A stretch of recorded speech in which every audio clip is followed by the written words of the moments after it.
but I guess I'm old school.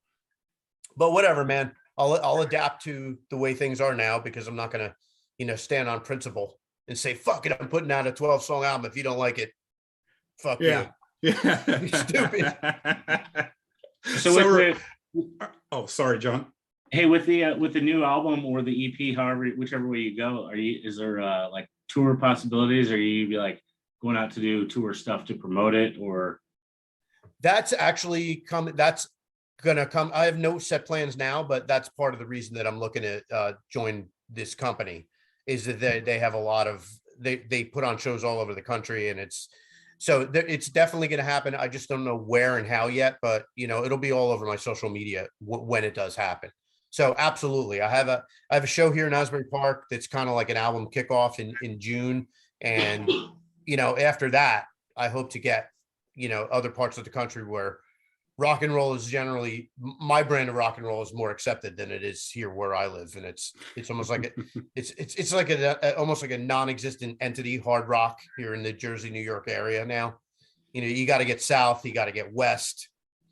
So that's where I'm looking to go.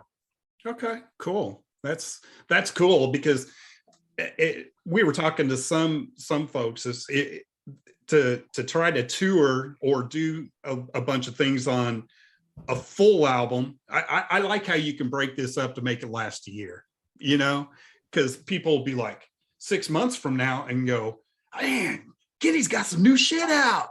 Yeah, let's go see him again. Yeah, and I totally get the way things are now, and it's a better way to do things. Yeah, it's little doses, because that's all people seem to be able to want to handle now. Agreed. And whatever, man. That's the kind of people that our phones and social media have turned us into, for better or worse. But it is what it is, and that's fine. I'll just gotta zig and zag.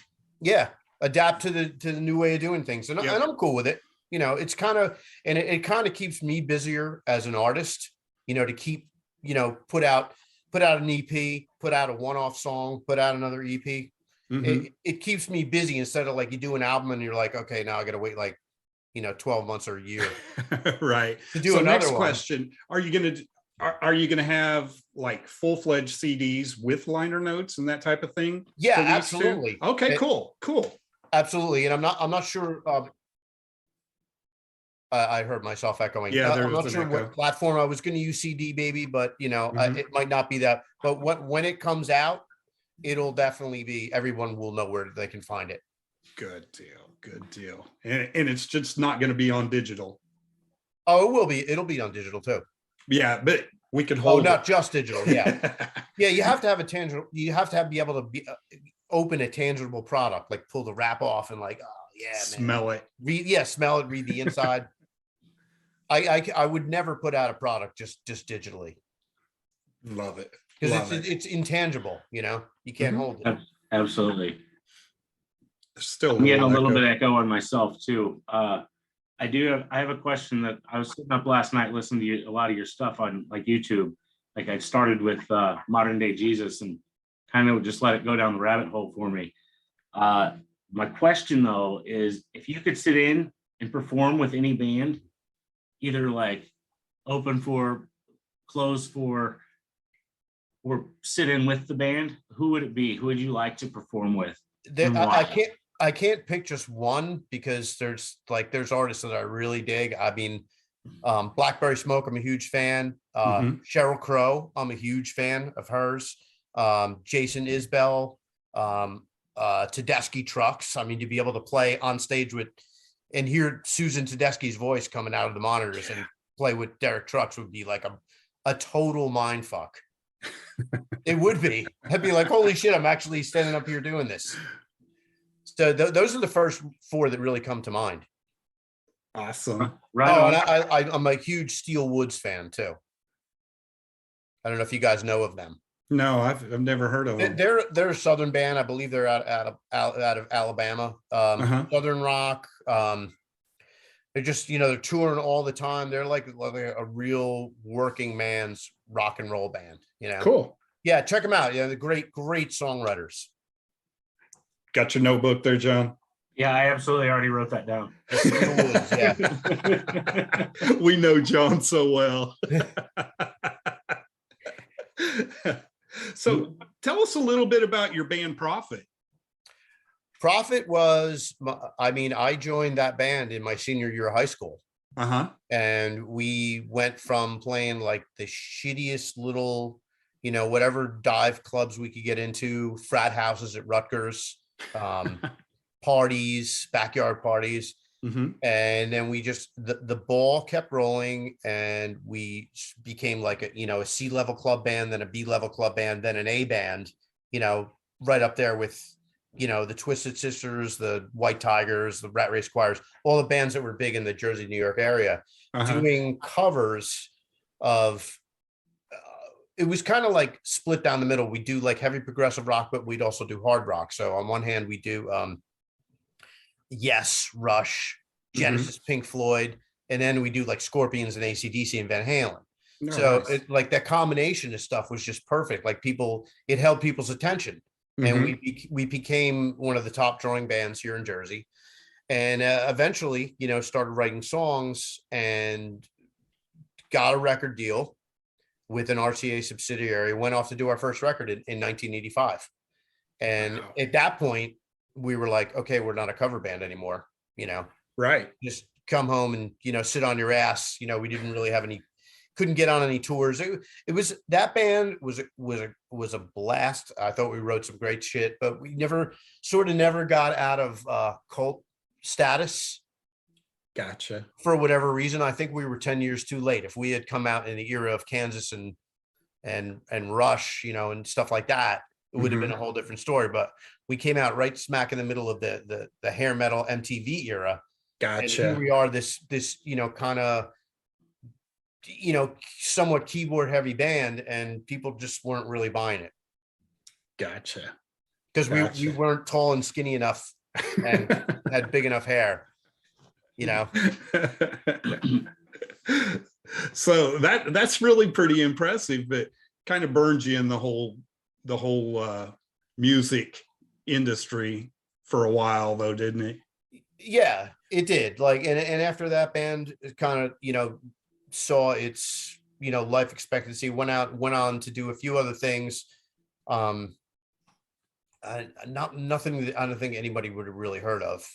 Went on to start writing and recording and singing my own stuff, and then by like the early 90s I was just like, I'm really tired of this shit. Yeah, really just beating my head against the wall. And then by then we had entered into the Nirvana and Pearl era, and I'm playing like bluesy guitar driven hard rock, and really at that point nobody gave a shit anymore. Yeah. So I was like, you know what, if that's the case, I don't really give a shit. And I started getting passionate about other things and just sort of left the whole writing and recording side of music behind for like 20 plus years. Wow. Yeah.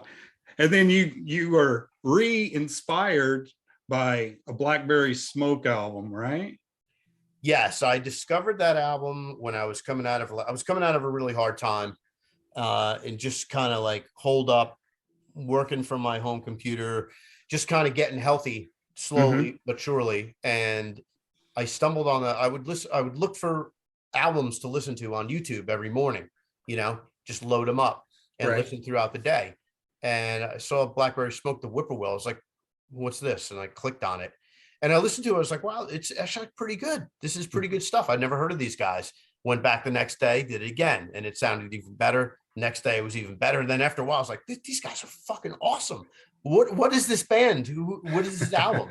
and that about a year down the road ignited my desire to create and write songs again. It directly attributed to that record. Awesome. Is why we're sitting here talking today, which is nuts. Too cool. And now I'm friendly with Charlie, the lead, Charlie Starr, the lead singer.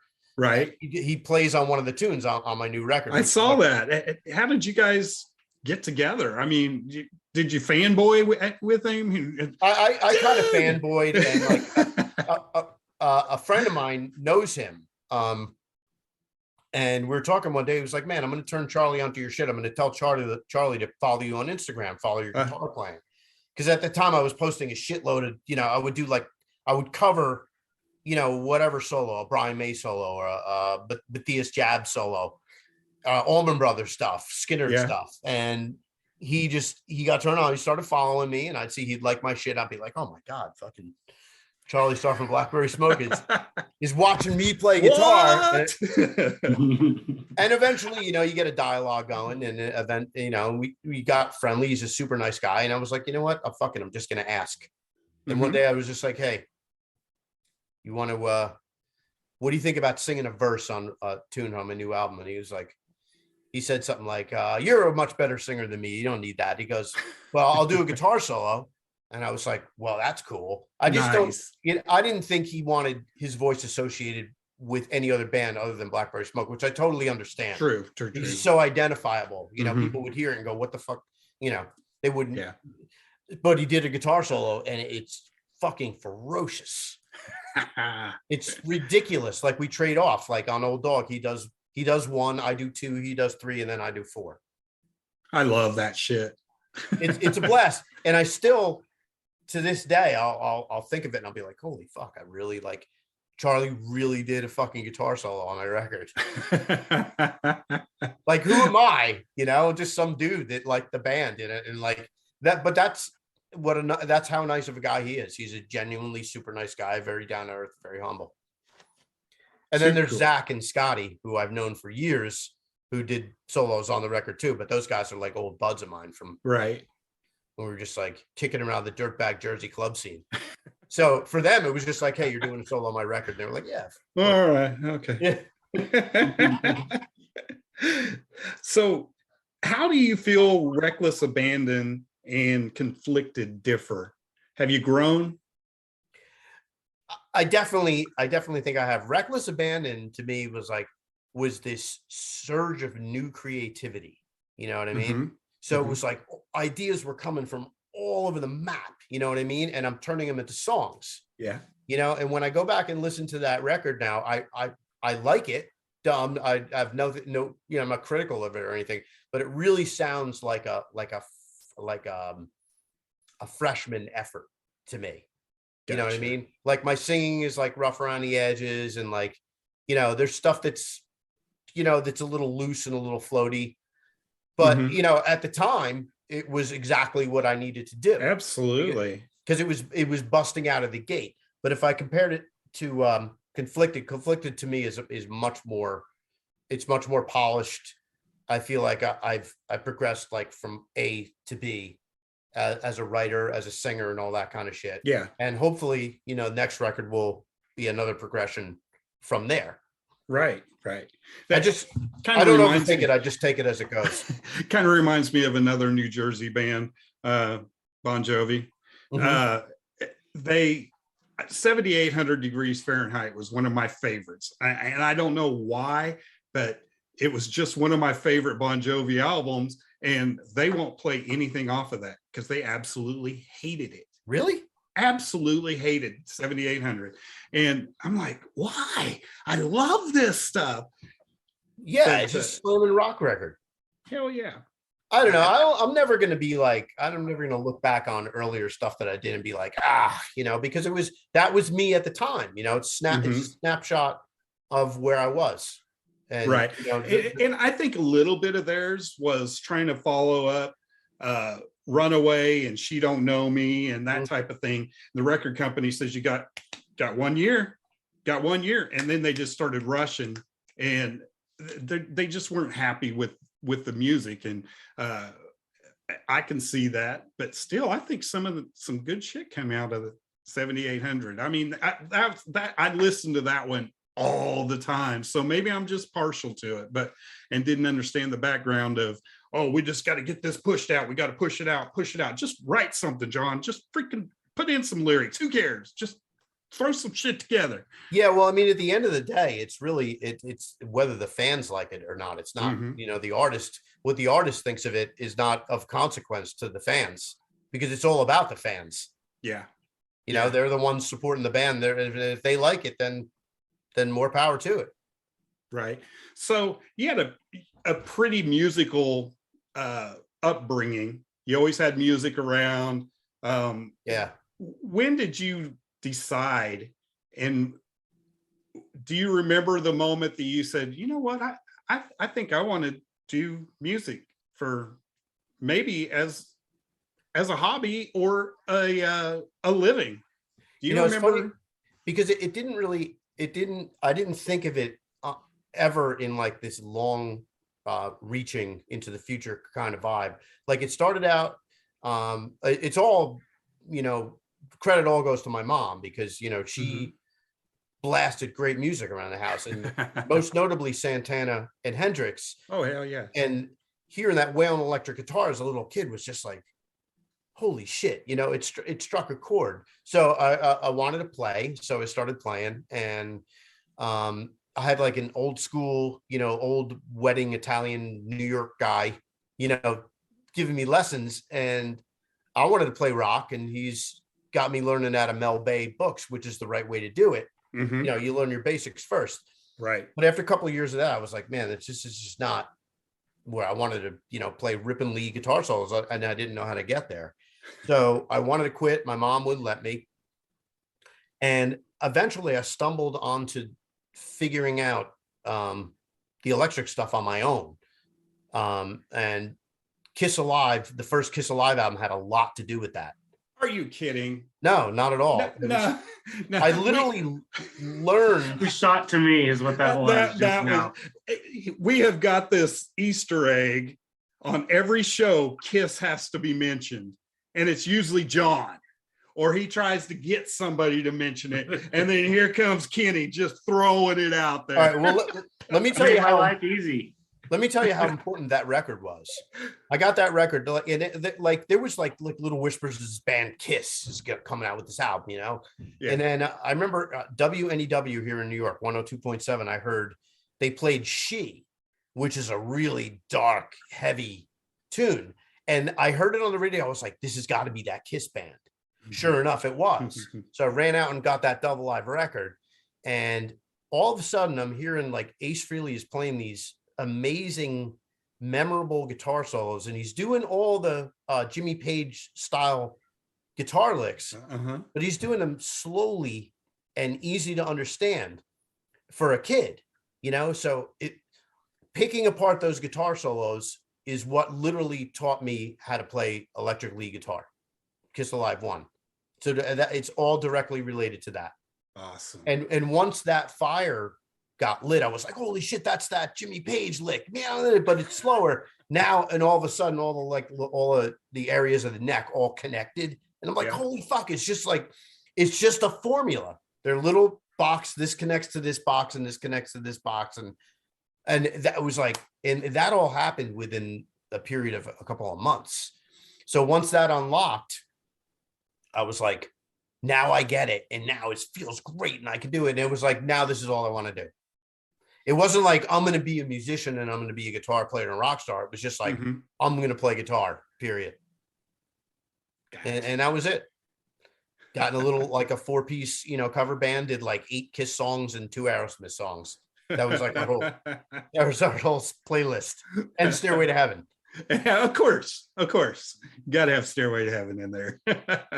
So yeah, and then like once the high school bands and stuff started getting rolling, and like, I saw, what was involved with the gear and transportation and set lists and like having your shit together and, dressing some reasonably cool way when you go on stage. Then it like, the wheels started to spin. I was like, this is something like I'd like to do like all the time. Cool. And, and eventually, like my senior year in high school, I was in Prophet, and that band turned into a working 5-night-a-week band. And that was off to the races, I guess, at that point. Awesome. Yeah, it was a blast. That's awesome. I have one of those all important questions for you, Kenny. Yeah. Where would someone go find any of your music or merchandise that they want to purchase? Okay. Easiest way to find the stuff that's out now is on my website, kennydubman.com. You don't even have to buy it. The first 2 records, Reckless Abandon and American Songbook, are on the website. You just click on the album title on the button, then it'll bring you to a page that has all the MP3s, and you could either listen or download. Awesome. Free music. Yeah. Now when Conflicted comes out, it'll be on all the platforms, and I'll be blasting all social media with it. There won't be any difficulty in finding it. And of course, you'll be able to find it through my website. Excellent. Too cool. Yeah, so the website's always the best place. I mean, it's a good place to get warmed up for the release of Conflicted, is to go there and listen to Reckless Abandon and American Songbook. Awesome. Well, can't wait for Conflicted to come out. Is the date going to change a little bit, or is the first EP going to be out May 17th? Is that still a target? I'm still targeting it right now, but I just started talks with this management company, and if they want to push it back and do something with the first two lyric videos that we already released, kind of redo them, I'm gonna let them just go at it the way they want to go at it. They have a lot of experience. Okay.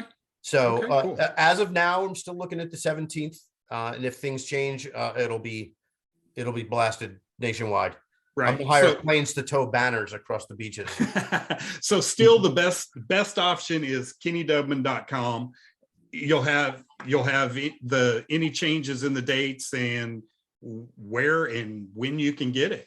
Exactly. The website always tells you where to find music, whether it's something that's getting ready to come out or just something that's already out. And for anybody that wants to check out the current single, Modern Day Jesus, it's right on the homepage of my website. Awesome. Well, thank you so much, Kenny. It's always a pleasure talking to you, man. You're such a funny, cool guy, man. Thanks, man. Love it. Guys, thank you so much for having me. I hope to see you again soon. Oh, I sure absolutely loved it. Thank you, Kenny. All right, fellas, have a great night. You too. Thanks, Kenny. Take care. Bye. All right, everybody. That was Kenny Dubman. We will be joined by none other than Right the there. Appalachian Apostle, Mr. Adam Joad of Scattered Hamlet right now. That was so perfect timing, Mr. That Joad. was perfect timing. If anything I have, it's timing. Are you a drummer? No. In fact, I'm never allowed to count because I invented my own counting system for music, and apparently no other drummer uses it on the planet. So they're like, "That's 8, bro." I'm like, "No, it's 4 because this is the way I count it." They're like, "Well, that's not right." I'm like, "Well, it is right if I'm making the rules." So this is cool.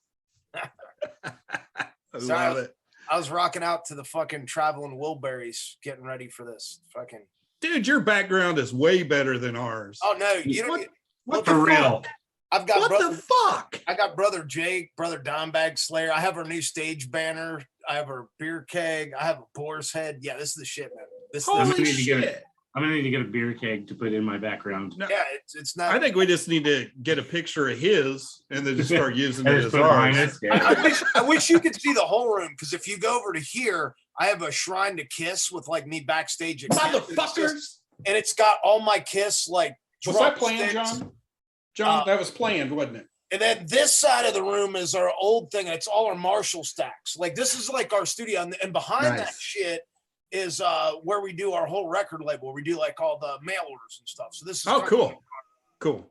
our HQ, of sorts. So this is kind of our zone. But I do a lot of on this setup, I do a lot of our demos and some of our recordings and shit. If we mess it up at the studio, I can do all that here. But this I'm gonna show you guys awesome. I have 2 Dukes of Hazzard toys with the Smokey and the Bandit original model. I have the full California Raisins band collection in front of me, along with WWE action figures and championship belts, but you can't see those in front of me. But absolutely no jabronis on that. No, but I do have a Fall Guy thermos. Dude. Yeah, right? That. That's awesome. Yeah, there's some. This is just this room is just a collection of pop culture shit that I would have had in my room when I was a kid if I could have afforded it. Just shit that makes you happy. Yeah, Back here, the most important thing, I have a full Tang replica of Duncan MacLeod's sword from the Highlander television series. So if we have to take somebody's head, we got it. Nice. That's the only one. Hey, Adam, before we get too far, we want to play a little bit of your song, Stereo Overthrow. Mm-hmm. And I believe it's going to come up right now. All right. I know that one. Hearing too much trash on the radio. He's up and the kids alright. Going hell at the moon on a Saturday night. Go,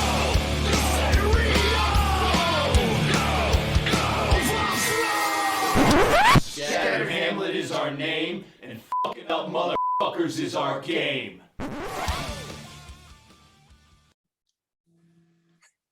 We stole that from Dolomite, by the way. I totally. It was absolutely beautiful because I listened to it like 3 times last night and had to like start and stop to find. I was like, this is the part that needs to play. Yeah, I was really excited. I was on this kick and I was watching just like I read that song after we had some epic disagreements with record labels, and I was watching Dolomite, both the real version and the Eddie Murphy biopic of it, and I was like, Rudy knows what's going on, you know, like I felt like, you know, a hillbilly version of that in a different era. You know, obviously I wasn't in South Central and making blaxploitation movies, but you know, I could appreciate his frustration trying to like sell this thing to people when he knew it would work, and you know, people didn't think it would work, and you know, but yeah, so that was what. So I wanted to give a nod to that, even though nobody in the world like recognized that was from Dolomite. But So I've got a question. Did John mention anything previously about Kiss? No. Kiss is just the answer to most questions. So I just had to throw it in there because it's hilarious, because every week we have like a little Easter egg to where John either has to mention Kiss in some way, shape, or form, or get somebody else to mention it. And we just got off the phone with another guy that was in a band that brought up Kiss, and John's like, yeah. And then you dive into Kiss. I'll bring up Kiss, and one of my Les Pauls I use on stage only has super distortion as model. It doesn't have 3 pickups, but it's totally modeled after the Ace Frehley one, and that's most of our stage tricks are just dumbed down Walmart hillbilly version of Kiss shit that I watched in 70s videos. Like, how can I modify this? You want to hear my Paul Stanley story? This is my favorite story. Hell yeah. Let's Absolutely. do it. Let's go Kiss deep. All right. So one of the former members of SH became Gene Simmons' bass tech.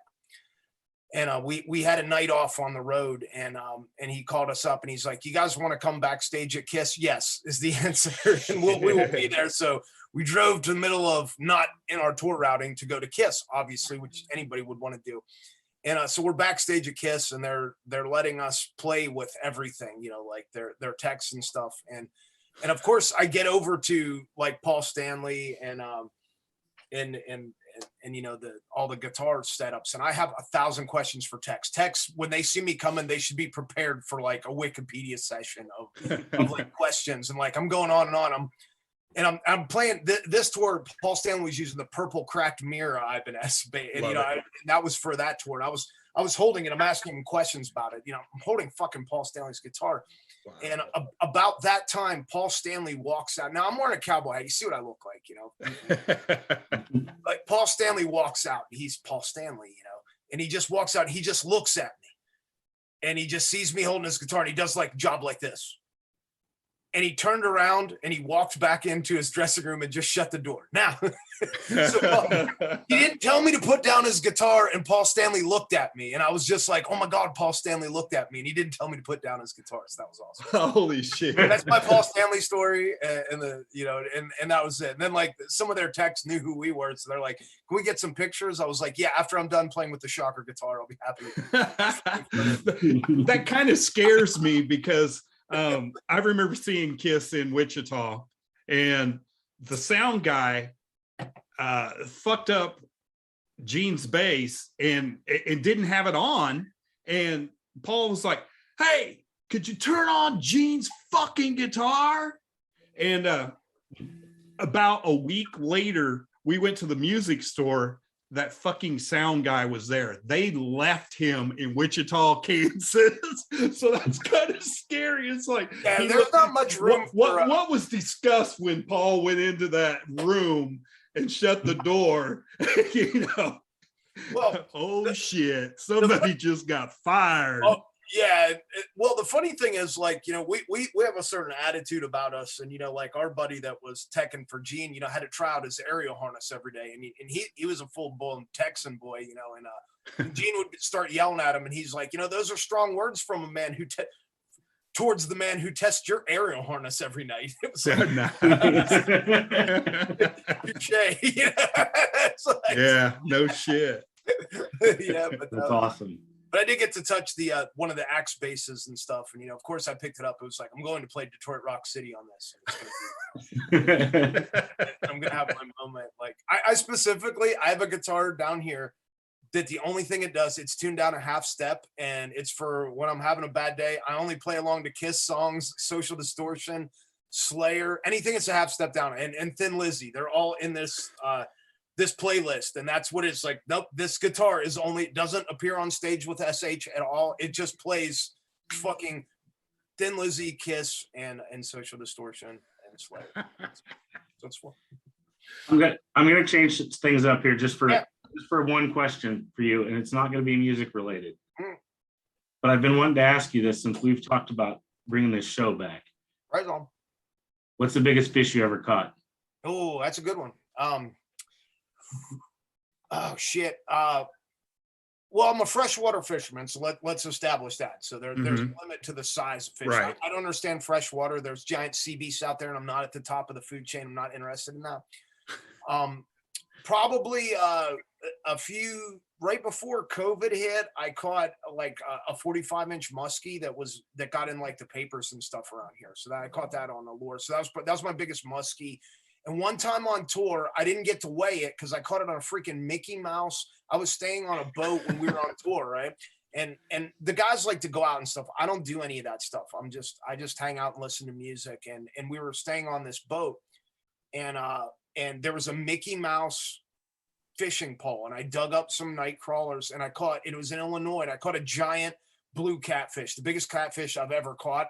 I don't even know, like, I had to go down in the water and like pull it out because I was like, this Mickey Mouse pole is gonna break. Like, this is not like, and I didn't know what I had, and I got that sucker in, and I was like, that sucker had to be close to, you know, pretty damn close to a 20-pound fish. That was probably my biggest catfish. But The Mickey Mouse pole. yeah, I was on a Mickey Mouse pole. That was the only thing on the boat. And I was like, I was done watching YouTube videos and probably watching Kiss videos. And I was like, I'm going to go fishing. You know, I was going to cast a few. Yeah, and I cast a few. And I caught a smaller one. I'm like, oh shit, this is like working. And then, you know, pretty soon, boom, I got like a bigger one. And, you know, It's kind of like going to the casino. Once you start fucking winning, oh yeah, you just got to keep on pulling. Yeah, like I gotta win this, you know, and I got it, and I had to take a picture because nobody would believe me, you know, when they come back hungover and stuff. Like, what did you do? And I was like, I caught you got the pole next. Yeah, to I was like, hell yeah.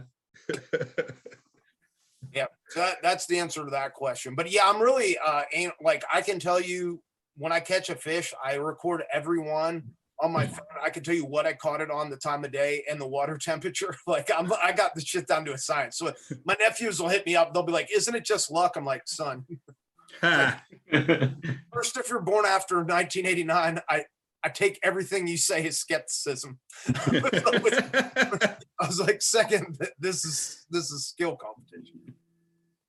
Yeah. So that's my shit.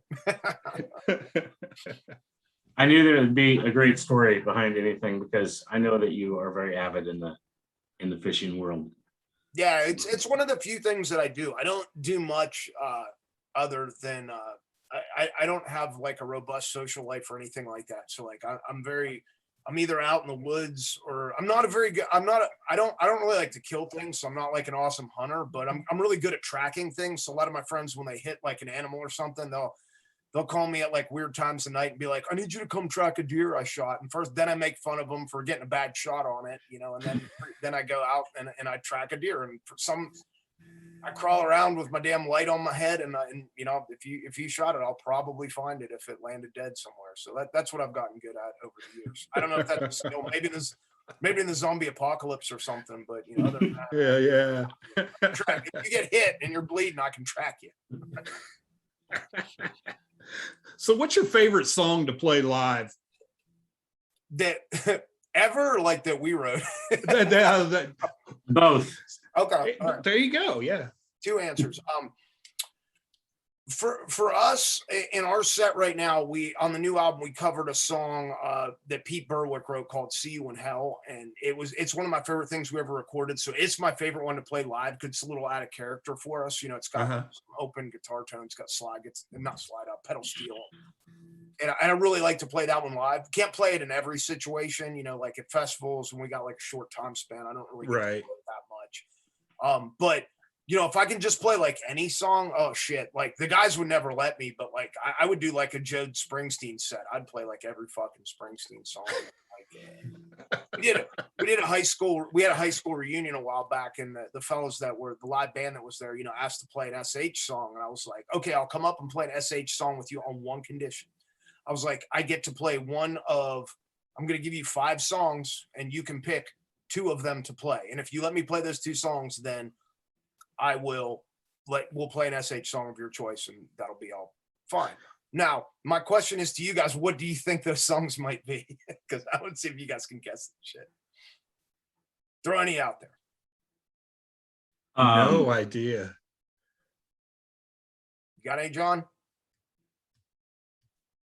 Anything by Kiss or Twisted Sister. Okay, those are good guesses. Yeah. But my actual answers were, it had to be Bryan Adams' Summer of '69, Bon Jovi. You were close. Either The Blaze of Glory or Wanted Dead or Alive, or it had to be Rush, Tom Sawyer, Spirit of the Radio. So immediately they're like, no Rush. I was like, and I don't give a shit if anybody wants to hear it. So anyway, we ended up playing Summer of '69, and I got to play Wanted Dead or Alive, and I was very excited about these things. Even though Blaze of Glory would have been my first choice. Oh yeah. You know, that would have been the one. But yeah, so those were like probably the 2 most fun things I've ever got to do live, besides our music. Because I had to throw out the Twisted Sister because they have covered a Twisted Sister song. So this is true. Yeah, that was the Twisted Sister makes sense. It's funny because the year we covered that, we got on a Warped Tour. And if you want to see an audience that has no idea of any Twisted Sister songs like that, it might as well have been fucking crickets when we busted out like Stay Hungry. The kids are just like, the kids in Flood Pants are like, what is that? I'm like, okay, that didn't really work live here under circumstances. You said Scattered Hamlet was on a Warped tour? Yeah. That's awesome. It's funny because the fellow, his name slips me. Who's the guy who made Warped Tour? Kevin Lyman. On the last Warped Tour, he put us on several dates, and you know it's funny because I met him later. We were in a hotel lobby, and I came up to Kevin. I was like, Kevin, and he saw me, and I was in my cowboy hat, and I didn't know if he would recognize me. Like, I want to thank you for putting us dates on the last Warped Tour. And he like stopped. He looked at me. He's like, oh yeah, you guys with the cowboy hats. I thought it'd be hilarious to put you guys on Warped Tour to see what the reaction would be. I was like, yeah, I was like, Jay, you know? Yeah, you're fucking worked out for us. Yeah, it was pretty funny. So yeah, it was pretty cool. Like there was a lot of kids, and like there's a lot of Flood Pants metal there. That's what I call it. I don't know the problem. Yeah, we went to a Warped show here in Oklahoma City, and there were so many buses. I have never seen so many buses in my life. I was like, holy shit. Yeah, it was definitely, we were out of our element, but it was definitely really cool to see. Have you ever been to a Warped, John? Are you ever going to go to Warped, John? Okay. Well, there's sometimes, it's highly unlikely. Let me say it that way. They have certain stages, like when they bring back like the classic like punk guys to do stages, like there's some really cool shit sometimes, and there's some real stuff that I don't ever want to listen to, and I'll just be, it's just not my thing, you know. And but there's some really cool stuff, you know, like if you know, I'm a giant Rancid fan, you know, like bands like that, you know, when they come back for like Warped Tour, I get really excited about that. You know, I saw those guys in August. My wife and I went to Rancid and Dropkick Murphy's show, and that was really cool. And I don't go watch a lot of shows for fun, unfortunately, if you know I don't have like people that I know playing at them and stuff. But that was one that I just wanted to go see, and it was really cool. I was glad I did it. You know, is there plans for you guys to hit the road anytime soon? Like, big time, like long tour?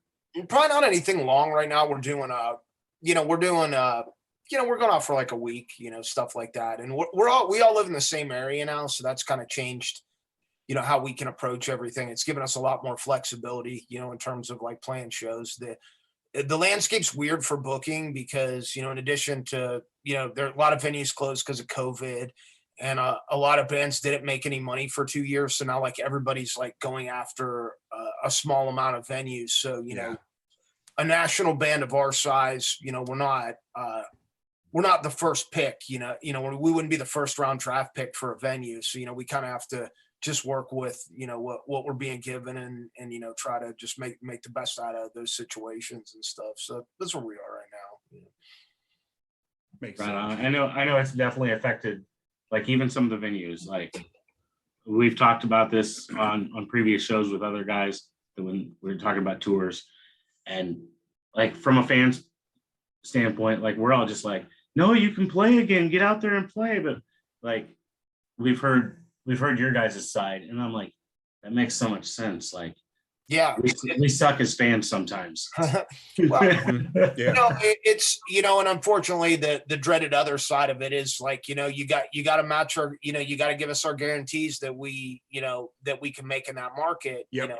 and stuff like that. We're not going to go back to, doing, like a door deal in a weird market or something whenever we already have like, when I already know, how many people we draw and what we're worth in that market, so we're not gonna, because the minute that you go back, then you establish your worth is here. You know what I mean? If your worth's here and you're just like, okay, well, this time we'll go to here. Well, then the next time you hit them up, they'll be like, well, no, we got you for this last time. It's like, come on, guys. It's like there's money for everybody to be made, but I know everybody's just kind of, and I'm not slamming them from their perspective. Everybody's just scared, they're scared to take a risk and that's what it is. So we just are kind of, sort of, you can't spend too much time worrying about, what's there, what was there before, and what's there now. You just kind of got to work with, the way that the cards that you got dealt, Yeah. And there's a lot to be said about planning a tour 6 months out. You dedicate yourself to that, and then a new strain of COVID comes out, crashes you. I mean, Yeah. and you've already threw thousands of dollars of your own money at this, and now the shit's not happening. Yeah. So, I mean, it's really cool. Yeah, like John said, seeing your guys' side of it, I get it. Yeah, it's tough, like, and you got to think when you go out for, say you go out for a month, like, it's like, okay, we're all normal people. Like, so it's like, okay, when you're out for a month, you're like, you got to make sure everything's taken care of at home. You got to make sure, everything's in order, you're leaving your families and stuff like that. And you get all that established for that period of time. And then, 3 weeks out, all of a sudden shit gets canceled. And it's like, oh, so then you book 6 months ahead of time. And it's like, and that could, it's just crazy.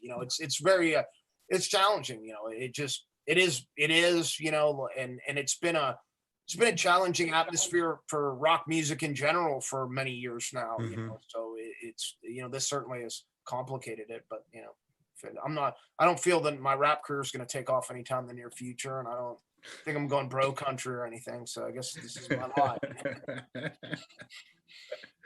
So another way that I always like to make sure we try to help you guys is make sure we get the link out to where people can find your merch and your music. Yeah, with scatteredhamlet.com, if you just go there, it's got all our stores and stuff. Facebook, TikTok, fucking TikTok. I'm on that goddamn platform, but we're there under the Appalachian Apostle, our Instagram, Twitter, anything that just says Scattered Hamlet, you can find it. And, we have our merch. Most things that you buy from us will be shipped out from behind that curtain over there. It's magical place. The magic curtain. Things happen. Yeah. And mostly things just get put in a mailing envelope and into a mailing box that then gets taken to the post office, by someone that's helping us here and myself. And yeah, that's how we do it, and just try to keep it, the operation as lean as possible. Everybody you bring in is another, mouth to feed. So we try to keep it, we've shrunk down the SH machine over the years. We used to have 1,000 hillbillies on stage, and maybe not that many, but a lot. Now we have 4. We definitely want to make sure that everybody knows, please go buy the merch, man. For These sure. guys need, shit, they need gas money. Yeah, Get them something real. it's crazy. Like, I'm a big Spotify user, not slamming the Yeah. platform or anything like that. I like it a lot, but we make a lot more money off. If I sold like 3 vinyl down here, it would probably be about the same as $100,000, 100,000 Spotify plays. Mhm.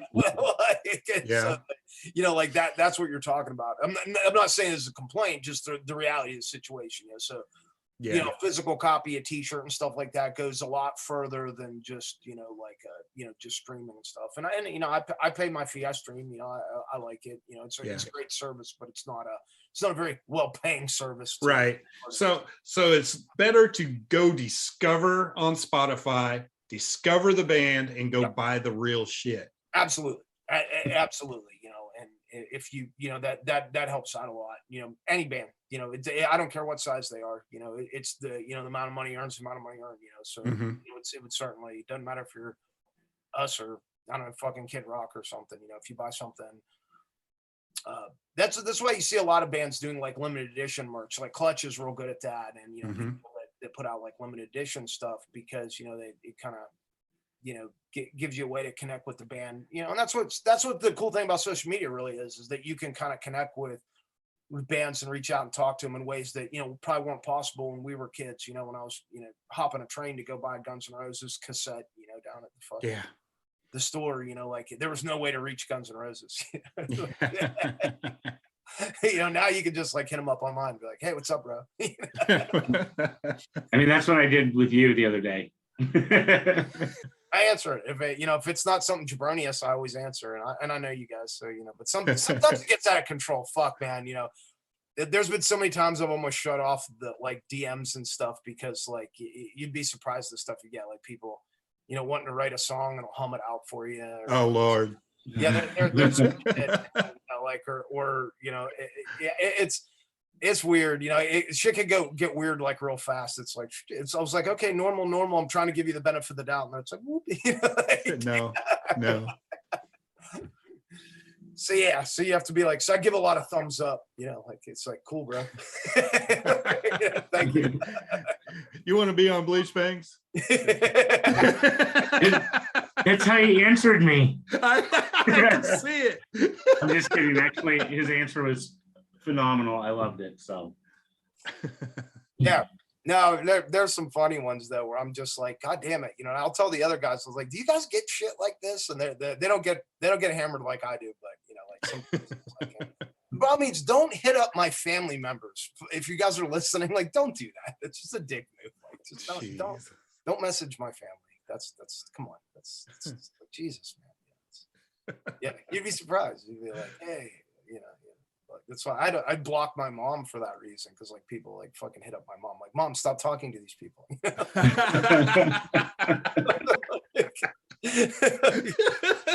She's like, one of your friends hit me up. I was like, I don't know that person. Like, dude, don't stop talking to them.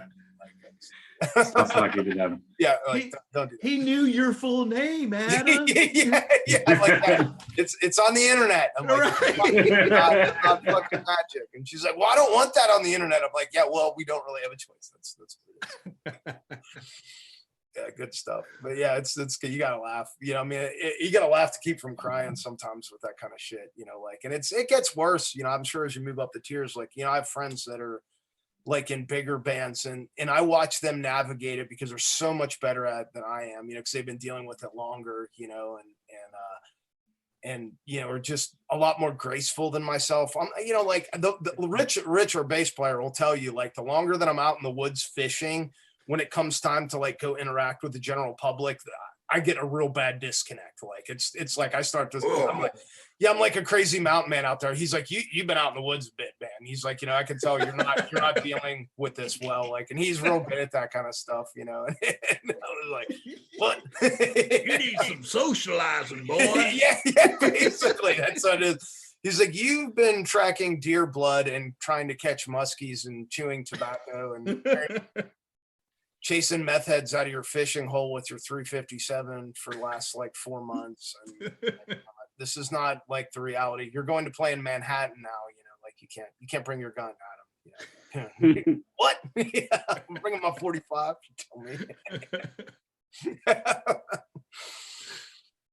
Is there any other like amazing new Scattered Hamlet news that you want to throw out there? Do you have anything?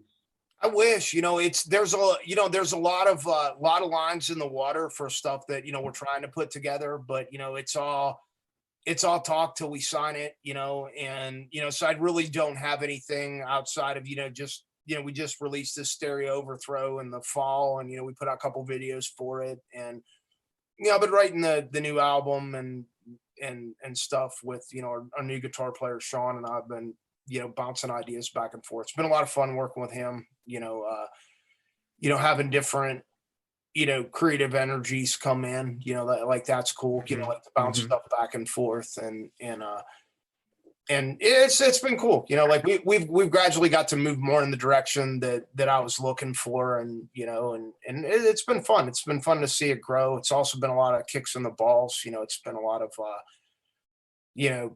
of heartache, especially, like we just had recovered from Jake getting in his accident and stuff, and we released the Twisted Sister cover, and we were just like starting to get back to it. And it was just like, oh yeah, by the way, there's going to be a global pandemic. Here's your kick in the balls, and then it was, so it's kind of like, I feel you get some momentum, and then it's like, you kind of get like kicked, which the Twisted Sister documentary is a great version of that. Anthrax is a similar story, like there's lots of, I'm not saying we're bands like them, but, like there's bands that are, far more accomplished than us, who've been through some crazy shit. And so it's, it's not unique, but it doesn't make it easier. I think that's like 1,000% every band in the world has gone through like their ups and downs. Yeah. I can't believe, like a band like, say, I mentioned before, like a band like Clutch that's maintained the same lineup since when they started. That's in this day and age, that's so hard because, just life takes you in so many different directions, like we've got a lot of different lineups of this band, and, we're all, with very few exceptions, we're all on pretty good terms. It's just that life just takes you in different directions. It's just, it's not easy, and sometimes you just, something calls you in a different direction, you just can't do it, but it's cool. We've had a lot of people that, I can't, with very few exceptions, everybody's played with us, I've learned something from, like there's been a few wankers that I didn't learn anything from, not to be a wanker, but there was, for the most part, like it's cool. You meet a lot of people like you fellas, and, there's good folks you meet, and, people that just like us, just genuine fans, like that's why we started. We just fucking like music, it's not there's nothing magic. I sit down here and, nerd out, that's what we do. Like people are like, oh, what's this crazy stuff that's going on backstage? I'll be like, I bet the people that are the most creative are sitting in a room, like sitting, like nerding out to like, Kiss or to, we're shit. When we were, I was out with we were up with the band Be At The Means. They opened, they're phenomenal. They're from Alabama. They opened for Hell Yeah a lot of times.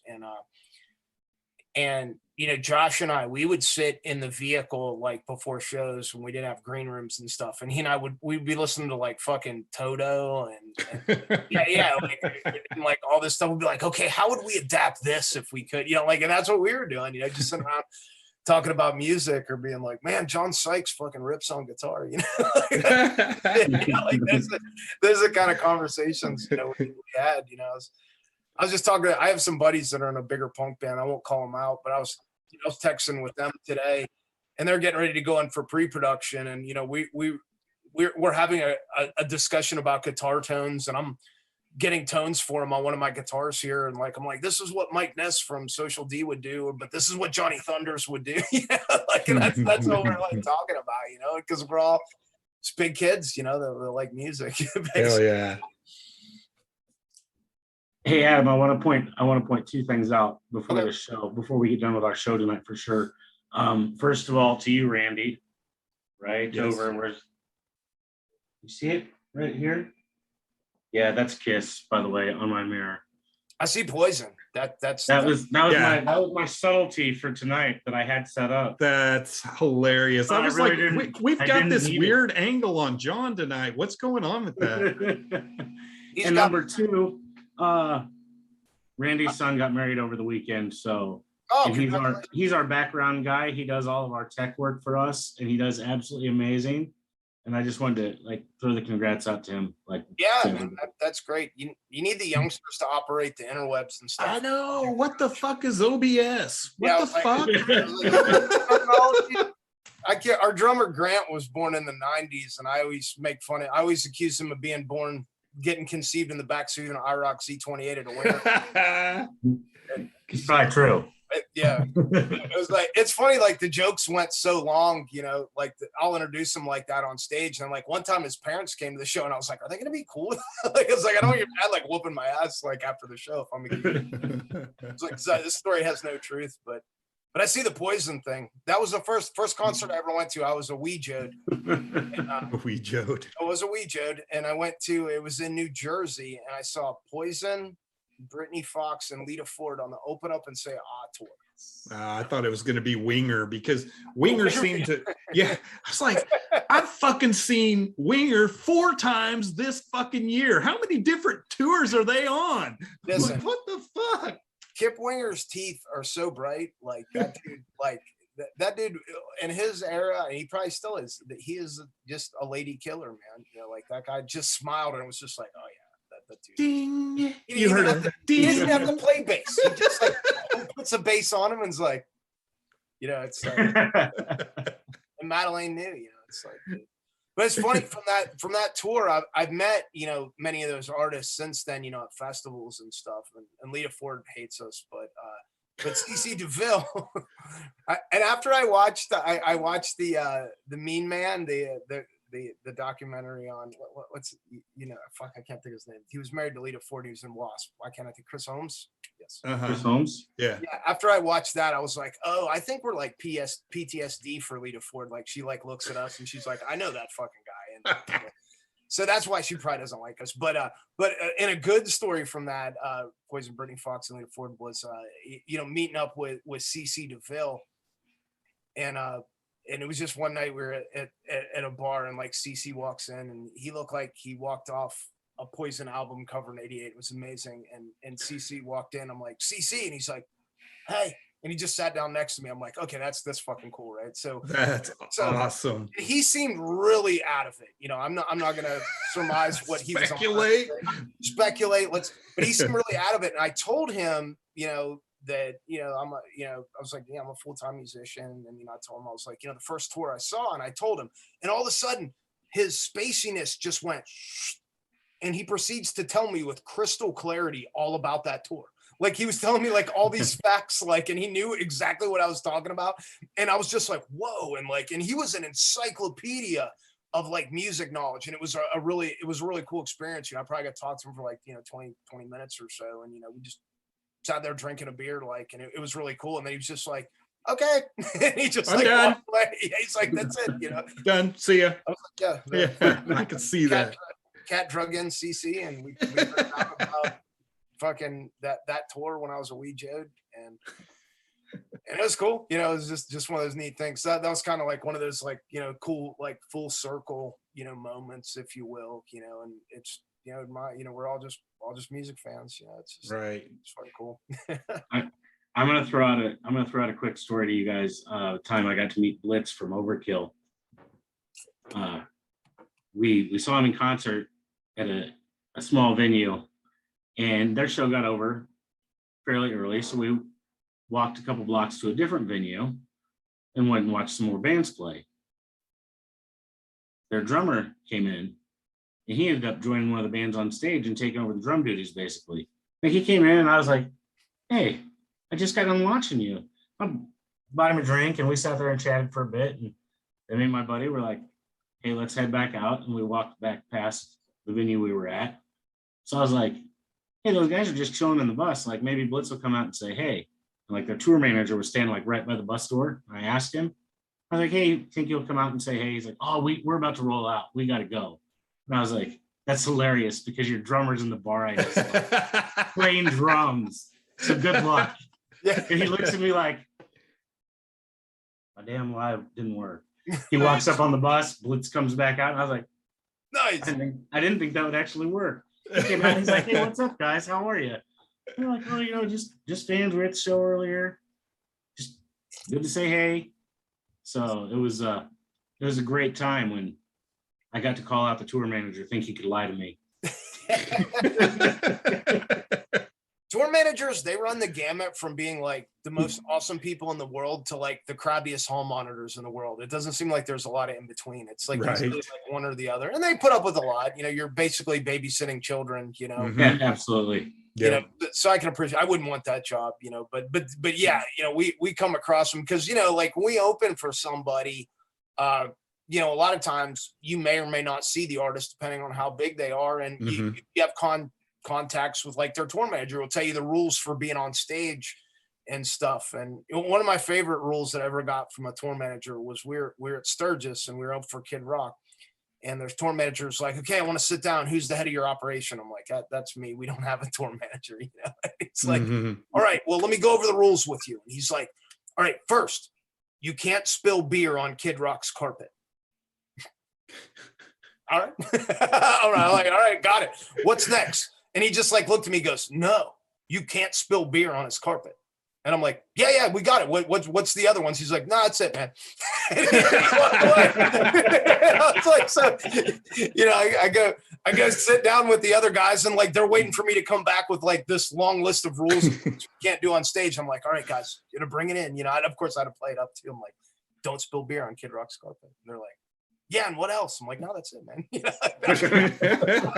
Just don't spill beer on his carpet and we're good. So which I think is a fair rule. We shouldn't, you don't want to spill. He had awesome carpets on stage and you don't spill beer on them.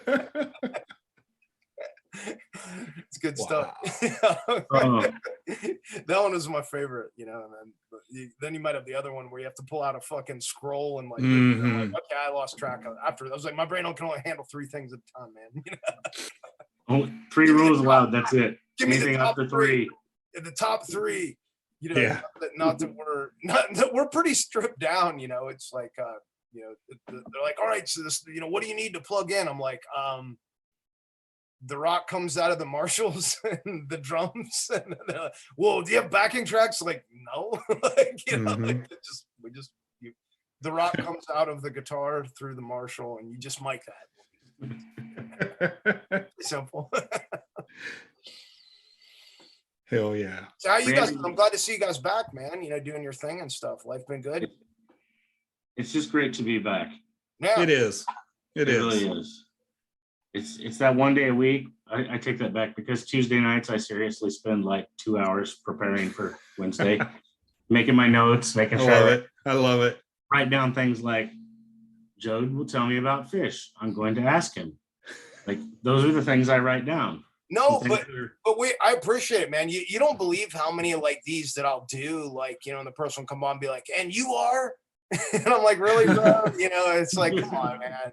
It's like you could have like looked at your sheet like 5 minutes at a time. They're like, and your new album is the stereo overthrow, huh? Like, yeah, glad you had time to listen to it. Yeah. What's your favorite track? Oh no, I know. Yeah, it's like yeah. Sometimes I'm just we've been, but other than that, I'm watching a lot of pro wrestling. I learn a lot of like Mike skills from watching Heels in Pro Wrestling. That's where it's all at. Something new that I was unaware of. No shit. Oh shit! Chris, I could even get into that with. We watch. It was funny because we've since made. Jake was a giant pro wrestling fan, and we ended up meeting folks in the WWE that were big music fans, and so like now our web of pro wrestlers that we know has like expanded, and I'm pissed because I still haven't got to interfere in a match. Like every time we go see one of their matches, I'm like. My next text will be, okay, at what point can I interfere in the match? Like, usually they're like, at no point. I'll be like, yeah, but if I interfere, I was like, I've been watching, like the Ultimate Warrior, and they're like, the Ultimate Warrior really can't wrestle. I was like, yeah, but he has tassels on his arm and he shakes. We come out to that now. If you guys come out to an SH song this year, our intro theme is the Ultimate Warrior's final speech he gave before he died, and then it cuts to "I Am a Real American," the Hulk Hogan theme, and then we come out on stage because why wouldn't you do that? Seems like now I have to come to a show. Yeah. You've got to see that because. Let me rephrase. Now you have to be close enough for me to come to a show. Yeah, there you go. I understand. Yeah, and we can, but yeah, it's like because at first, like that's one of the biggest arguments we have, not songwriting, what our intro song is going to be. So like for the longest time, it was like the Fall Guy, and try to convince somebody born in 1994 that it's a good idea to come out to the Fall Guy. Dude, I would fucking shit if I saw that. Get this. It's like, shut up, millennial. This is important. Like, this is the Fall Guy. I was like, he was a stunt man and a bounty hunter, and he had the greatest theme song, period. And, so we came out to the Fall Guy for a long time. And, we come out to Hank, Waylon Jennings, we've done a lot of different ones, and we tried to come out to a hip hop song. That was the worst idea ever. Like, if you want to see our fan base not respond at all to something, come out to Dr. Dre and Tupac. No, Dr. Dre and Ice Cube. I'm sorry. It was Dr. Dre and Ice Cube. We came out to Natural Born Killers. We're very excited about it because, and we're like, this is going to be the greatest intro music of all time. It was like crickets for like the 6 minutes that song was. Like, look, Charlie, he's out. He's like, nah, I'm not into this, man. I'm leaving.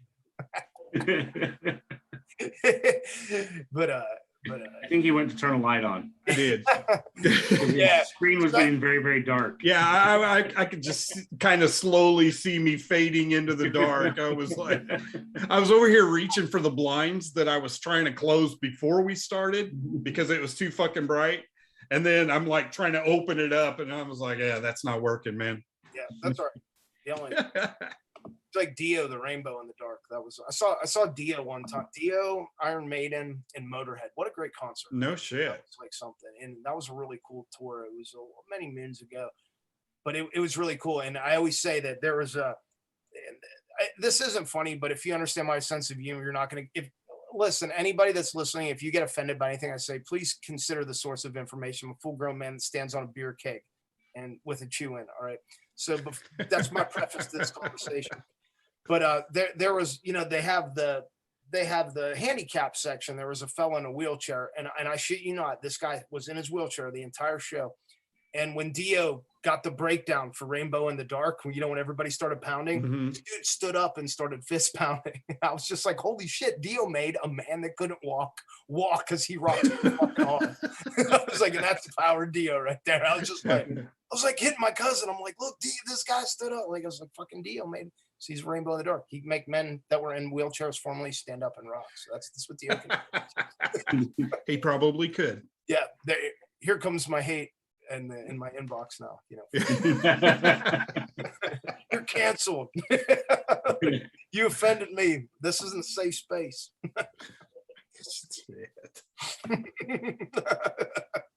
Sorry, I tapped on some shit. This is my only political statement I'll ever make. Maybe not. I don't know. Well, Joad, I don't even know how to thank you enough for coming and chatting with us again. I know it's been way too long. We will definitely be out to see you if you're close. I know that. Would love to, man. It's been too long, and we're glad to see you guys up and running again. Like we're all in this kind of thing together. Like we're all doing different sides of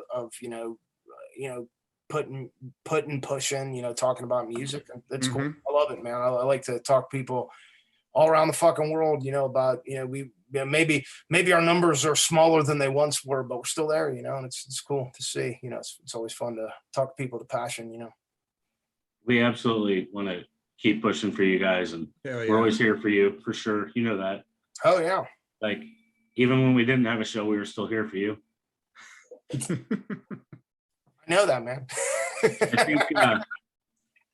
I think we're about to wrap up. Killer. We've definitely exceeded our normal time frame that we rolled through. Right. But that's why you came second. You can go longer. Yeah, Yeah.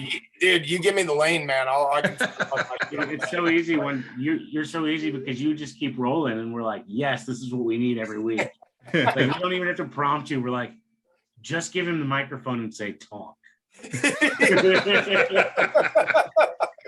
That's it. Yeah, they have to cut me off on stage all the time because like I'll get a bug up my ass or something, like in between songs. They're like, okay, this could be as long as the whole fucking set, It's bug up his ass and that's things to say. It's like Jesse James Dupree. Yeah. Turn this shit off, yo. For sure. Oh fuck. Yeah. All right, now, we'll say that for next time. I got a Jesse James Dupree story too. We'll say that. See, Absolutely. Look, you're already going into that lane, man. I'll be like, he's Absolutely. I think Ashton is going to take us out with a little music. All right, man. We'll hang here and listen to our exit song with us. We'll be right here.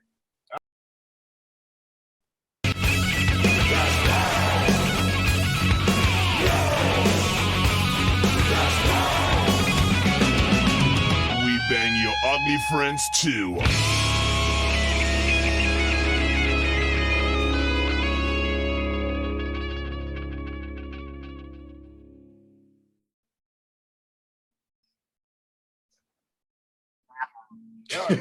we always wait for that.